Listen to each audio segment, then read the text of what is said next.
Bismillahirrahmanirrahim. Assalamualaikum warahmatullahi wabarakatuh. Perkenalkan, nama saya Lenawati, mahasiswi Sekolah Tinggi Agama Islam Dr. KHIZ Mutakin, Prodi Pendidikan Agama Islam semester 3. Di sini saya untuk memenuhi tugas ujian akhir semester mata kuliah Filsafat Islam. Di sini saya akan memaparkan materi atau menjelaskan sebagian mengenai konsep filosofi ketuhanan perspektif Ibnu Sina. Jadi, bagaimana pandangan Ibnu Sina mengenai filosofi ketuhanan atau Tuhan dalam filsafat. Nah, sebelumnya kita ulas kembali mengenai filsafat. Apa itu filsafat, kemudian apa itu filsafat Islam, dan bagaimana konsep filosofi ketuhanan dalam filsafat Islam perspektif Ibnu Sina. Nah, filsafat ini berasal dari bahasa Yunani, yaitu filosofia, yang berasal dari kata kerja filosofien, yang berarti mencintai kebijaksanaan. Kemudian dapat kita artikan dengan sederhana bahwa filsafat adalah suatu ilmu yang mengkaji tentang segala hal baik dari konteks fisik maupun non-fisik. Kemudian arti sebuah kebijaksanaan yang tersebut tadi di sini adalah filsafat akan terus mengkaji suatu objek secara mendasar hingga titik temunya atau sebuah kebenaran menurut penalaran manusia. Nah, dalam berfilsafat diperlukan radikal dalam berpikir. Aksiologi yang didapatkan itu harus seimbang dan tidak memihak hingga tidak terjadi berat sebelah. Nah, kemudian apa itu filsafat Islam? Filsafat Islam ini juga sama seperti filsafat-filsafat lain, mengkaji berbagai teori, baik mengenai manusia, mengenai alam semesta, jiwa maupun ketuhanan, namun menurut atau secara agama Islam atau berdasarkan peradaban umat muslim. Nah, filsafat Islam ini, Islam dengan kebudayaannya telah berjalan selama 15 abad. Dalam perjalanan yang demikian panjang, terdapat 5 abad perjalanan yang menakjubkan dalam kegiatan pemikiran filsafat, yaitu antara abad ke-7 sampai abad ke-12. Dalam kurun waktu 5 abad ini, para ahli pikir Islam atau filsuf muslim merenungkan kedudukan manusia di dalam hubungannya dengan sesama manusia, dengan alam semesta, dan dengan Tuhan dengan menggunakan akal pikirannya. Jadi filsafat ini berpikir rasional menggunakan penalaran manusia dan juga berdasarkan penelitian. Nah, kemudian para filsuf muslim berpikir secara sistematis dan analitis serta kritis sehingga lahirlah para filsuf Islam yang mempunyai kemampuan tinggi karena kebijaksanaannya. Dalam kegiatan pemikiran filsafat, terdapat 2 macam kekuatan pemikiran, yaitu para ahli pikir Islam atau filsuf muslim berusaha menyusun sebuah sistem yang disesuaikan dengan ajaran Islam, dan para ulama menggunakan metode rasional dalam menyelesaikan soal-soal ketauhidan. Nah, dari sekian banyak ulama Islam ini juga ada yang setuju dengan filsafat, ada juga yang tidak setuju. Nah, kemudian pengertian mengenai Tuhan. Tuhan itu dalam filsafat seperti apa? Nah, pengertian Tuhan ini ya, Tuhan ialah sesuatu yang dipentingkan atau dianggap penting oleh manusia, sehingga manusia merelakan dirinya dikuasai atau menjadi hamba dari Tuhan ini. Nah, Islam mengajarkan bahwa Tuhan merupakan sumber dari segala sesuatu. Kekuasaan dan kebesarannya tak terkira dan tak terbandingkan, yaitu meliputi seluruh bumi dan langit serta alam semesta lainnya, baik yang nyata maupun yang gaib.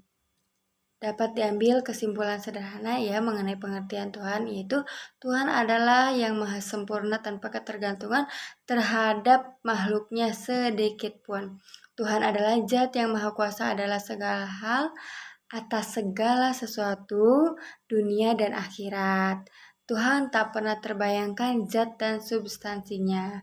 Dalam filsafat Islam, konsep ketuhanan merupakan pemikiran para manusia atau filsuf tentang Tuhan menggunakan akal budi manusia, menggunakan penalaran manusia.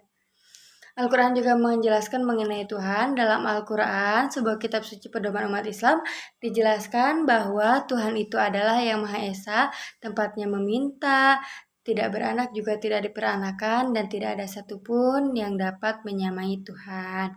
Penjelasan ini disebutkan dalam Al-Quran, juz ke-30 surat Al-Ikhlas. Nah, kemudian kita masuk ke pembahasan konsep filosofi mengenai ketuhanan ini ya. Sebelumnya kita ulas dulu mengenai siapa Ibnu Sina ini. Nah, Ibnu Sina ini nama lengkapnya adalah Abu Ali Husain Ibnu Abdillah Ibnu Hasan Ibnu Ali Ibnu Sina. Itu, jadi nama aslinya itu sangat panjang. Nah, di barat Ibnu Sina ini populer dengan sebutan Avicenna. Jadi kalau misalkan ada buku mengenai Avicenna atau ada materi filsafat mengenai Avicenna, itu Ibnu Sina. Namun di barat Ibnu Sina terkenalnya dengan nama atau kata Avicenna. Karena lidah orang Spanyol apabila mengucapkan Ibnu itu menjadi Aben atau Aven. Nah, kemudian Ibnu Sina ini dilahirkan di Ashifana dekat Bukhara pada tahun 980 Masehi dan meninggal dunia pada tahun 1037 Masehi dalam usia kurang lebih 58 tahun. Nah, jasadnya ini dikebumikan di Hamazan. Ibnu Sina ini orang yang sangat pintar, yang sangat cerdas. Ibnu Sina sejak usia muda telah menguasai beberapa disiplin ilmu, diantaranya seperti matematika, logika, fisika, kedokteran, astronomi, hukum, dan lain-lainnya. Bahkan dalam usianya yang ke-10 tahun, Ibnu Sina telah menghafal seluruh isi Al-Quran. Kemudian saat usianya berusia 17 tahun, Ibnu Sina yang jenius ini dengan kepintaran yang sangat mengagumkan telah memahami seluruh teori kedokteran yang ada pada saat itu, bahkan melebihi siapapun. Nah, karena kepintarannya ini, Ibnu Sina diangkat sebagai konsultan dokter-dokter praktisi. Terbukti saat Ibnu Sina mampu menyembuhkan Pangeran Nuh Ibnu Mansur yang sebelumnya tidak ada seorang pun dokter yang mampu menyembuhkannya. Nah, kemudian Ibnu Sina juga pernah diangkat menjadi menteri oleh Sultan Syam al-Daulah yang berkuasa di Hamdan. Nah, di antara guru-guru yang pernah mendidik Ibnu Sina ini ialah Abu Abdullah Al-Natili dan Ismail yang Jahid. Karena kecerdasan otaknya Ibnu Sina yang luar biasa, Ibnu Sina dapat menguasai seluruh ilmu yang diajarkan kepadanya dengan sempurna, bahkan melebihi sang guru. Ibnu Sina ini cepat dalam menangkap pelajaran dan juga menghafal. Nah, setelah guru-gurunya kewalahan mengajarkan Ibnu Sina karena yang telah diajarkan mampu dapat dipahami oleh Ibnu Sina dalam waktu yang sangat cepat, bahkan pahamnya lebih paham daripada guru-gurunya. Akhirnya Ibnu Sina jadi bingung mencari tempat untuk memuaskan kehausan belajarnya. Nah, telah disebutkan karena keberhasilannya mengobati Pangeran Nuh tadi di atas, Ibnu Sina ini diberi kebebasan untuk belajar di istana. Istana ini perpustakaannya biasa disebut Kutubkhana. Nah, disinilah Ibnu Sina melepaskan semua dahaga haus belajarnya dari siang sampai malam untuk mempelajari berbagai ilmu pengetahuan. Nah, kemudian keberhasilan Ibnu Sina ini juga didukung oleh minat belajarnya. Jadi memang kalaupun cerdas tapi tanpa minat belajar itu bukan apa-apa. Ibnu Sina selain cerdas dan jenius, ia sangat tinggi minat belajarnya. Minat belajar yang luar biasa ini dan kejeniusan otaknya, Ibnu Sina mampu menghafal beberapa buku dan memahaminya dengan cepat. Nah, kemudian dari segi dunia politik Islam boleh dikatakan telah porak-poranda akibat dari penguasa yang saling bersaing dan saling membuli. Namun mereka tetap mendorong dan melindungi kegiatan intelektual dan ilmiah. Jadi Ibnu Sina waktu itu dibebaskan untuk belajar. Jadi walaupun waktu itu keadaan politik lagi porak-poranda, tapi mereka tetap menjunjung tinggi intelektual. Mereka memberi kebebasan kepada Ibnu Sina untuk belajar, memahami, menghafal. Kemudian Ibnu Sina ini secara tidak langsung berguru juga pada Al-Farabi selain pada guru-gurunya yang telah disebutkan tadi. Kenapa demikian? Karena Hal ini terjadi ketika Ibnu Sina kesulitan memahami metafisika Aristoteles. Meskipun Ibnu Sina telah membaca sebanyak 40 kali, bahkan hampir hafal di luar kepalanya, namun Ibnu Sina belum memahami metafisika menurut Aristoteles ini. Nah, akhirnya Ibnu Sina tertolong berkat bantuan risalah kecil dari Al-Farabi. Nah, risalah yang dikembangkan Al-Farabi ini mampu menolong Ibnu Sina memahami buku metafisika Aristoteles tersebut. Nah, dengan istilah lain, Ibnu Sina juga menjadi salah satu muridnya Al-Farabi. Nah, kemudian Ibnu Sina ini pemikirannya yang mendalam mengembangkan pemikiran filsafat sehingga dapat dinilai bahwa filsafat berada pada puncaknya saat pada masa Ibnu Sina. Itu telah mencapai puncaknya karena kecerdasan dan kejeniusannya Ibnu Sina ini. Dan karena prestasinya itu, Ibnu Sina memperoleh gelar. Gelarnya apa? Gelar kehormatan dengan sebutan Al-Syekh Al-Rais atau Kiai Utama. Nah, sebagai pemikir kreatif dan inovatif pada umumnya juga, Ibnu Sina tidak terlepas dari cobaan yang menimpa dirinya. Banyak cobaan yang menimpa Ibnu Sina. Ketika pustaka istana atau kutubkhana terbakar, Ibnu Sina dituduh sebagai pelakunya. Karena orang-orang berpikir bahwa Ibnu Sina tidak mau ada orang yang dapat menyainginya, padahal itu hanya tuduhan saja. Nah, itu seputar biografi mengenai Ibnu Sina. Nah, kemudian kita akan membahas mengenai filosofi ketuhanan menurut Ibnu Sina. Jadi bagaimana filosofi ketuhanan menurut Ibnu Sina? Nah, Ibnu Sina dalam membuktikan adanya Tuhan ini, itu Ibnu Sina menggunakan dalil wajib al-wujud atau mungkin al-wujud. Argumen ini mengesankan duplikat Al-Farabi karena Ibnu Sina tadi belajar juga menggunakan bukunya Al-Farabi.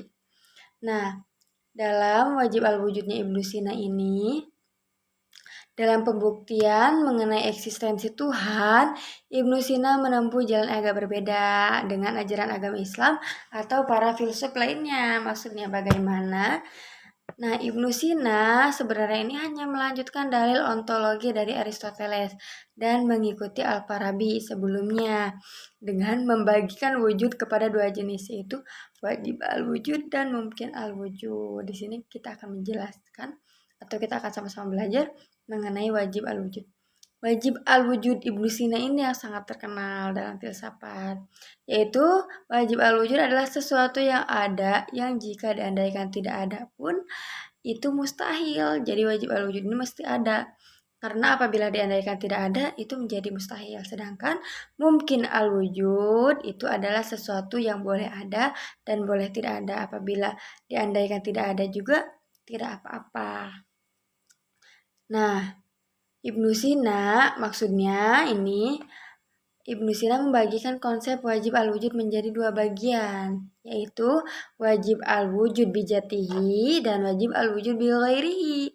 Apa perbedaannya? Wajib al-wujud bijatihi ini wujudnya ada karena zatnya semata, jadi tanpa zat-zat yang lain yang menciptakannya.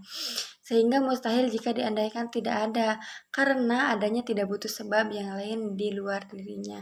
Jadi Ibnu Sina berusaha mengungkapkan bahwa Tuhan ini zat yang ada tanpa zat lain. Adanya mutlak karena zatnya semata. Nah, kemudian yang kedua ini ada wajib al-wujud bighairihi, yaitu wujudnya ada karena sesuatu yang lain di luar zatnya. Seperti alam semesta ada karena zat Allah Subhanahu wa taala atau Tuhan ini. Jadi ada karena sebab. Kemudian adapun mungkin itu dilihat dari sisi zatnya. Nah, dalam hal ini tidak mesti ada dan tidak ada, dan karena itu disebut mungkin bijatihi. Jadi tidak mesti ada juga tidak mesti tidak ada, itu mungkin bijatihi. Dan ketika ada sebab, maka ia menjadi wajib dan juga meliputi segala sesuatu yang ada menjangkau alam semesta. Kalau ada sebab berarti menjadi wajib al-wujud bighairihi. Nah, seperti alam semesta. Nah, kemudian wajib al-wujud ini Tuhan dikatakan sebagai wajib al-wujud karena tidak berasal dari sesuatu yang lain, melainkan dari zatnya semata. Nah, demikianlah bahasan mengenai Tuhan perspektif Ibnu Sina.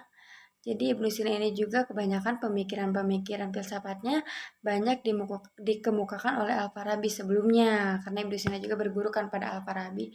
Nah, karena ia secara tidak langsung berguru pada Al-Farabi.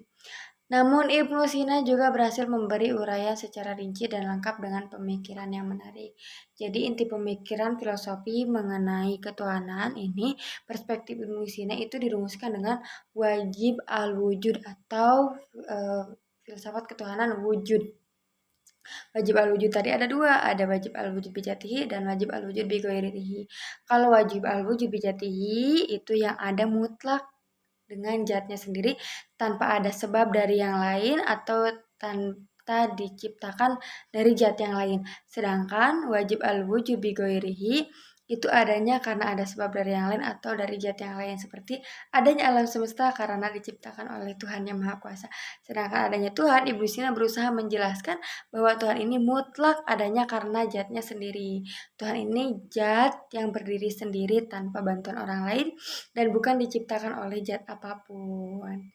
Nah, kesimpulannya dari pembahasan kita ini dapat diambil kesimpulan bahwa filsafat ketuhanan berurusan dengan sebuah pembuktian atau kepercayaan adanya Tuhan atau pada penalaran manusia. Filsafat ketuhanan merupakan salah satu cabang ya dari kajian filsafat.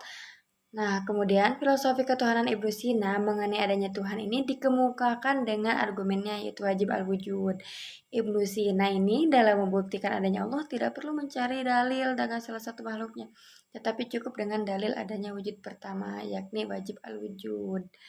Allah sebagai wujud pertama. Jagat raya ini mungkin al-wujud karena memerlukan sesuatu sebab. Tadi memerlukan yang menciptakannya, memerlukan sebab lain untuk keberadaannya. Nah, Tuhan dalam filsafat wujudnya Ibnu Sina adalah bahwa Tuhan wajib al-wujud yaitu ada karena zatnya sendiri. Wajib al-wujud berarti tidak memerlukan zat lain atau sesuatu sebab untuk mengeluarkannya menjadi ada. Nah, konsep wajib al-wujud sendiri terbagi ke dalam dua jenis, yaitu al-wujud bijatihi dan al-wujud bighairihi seperti yang sudah dijelaskan tadi. Nah, Tuhan ini masuknya ke dalam wajib al-wujud bijatihi karena wujudnya ada karena zatnya semata. Sedangkan wajib al-wujud bighairi itu berarti suatu wujud yang ada karena zat lain yang mengeluarkan atau menciptakannya di luar zatnya sendiri, seperti jagat raya ini. Nah, mungkin cukup sekian pemaparan materi mengenai konsep filosofi ketuhanan dalam filsafat Islam perspektif Ibnu Sina ini. Sekian dari saya, mohon maaf apabila banyak kesalahan atau kekurangan karena masih dalam tahap pembelajaran. Semoga video ini bermanfaat dan wassalamualaikum warahmatullahi wabarakatuh. Semoga videonya juga mudah dipahami. Amin ya rabbal alamin. See you.